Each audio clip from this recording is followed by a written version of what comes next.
বিশ্বকবি রবীন্দ্রনাথ ঠাকুরের লেখা কবিতা বঙ্গমাতা। পুণ্য পাপে দুঃখে সুখে পতনে উত্থানে মানুষ হইতে দাও তোমার সন্তানে।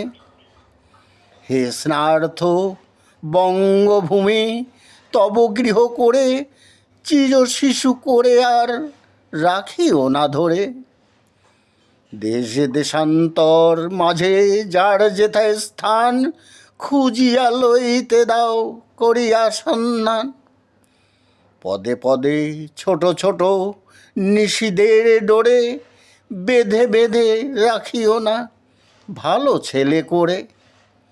প্রাণ দিয়ে দুঃখ সয়ে আপনার হাতে সংগ্রাম করিতে দাও ভালো মন্দর সাথে। শীর্ণ শান্ত সাধু তব পুত্রদের ধরে দাও সবে গৃহ ছাড়া লক্ষ্মী ছাড়া করে। 7 কোটি সন্তানের হেমর মুগ্ধ জননী রেখেছ বাঙালি করে মানুষ করনি।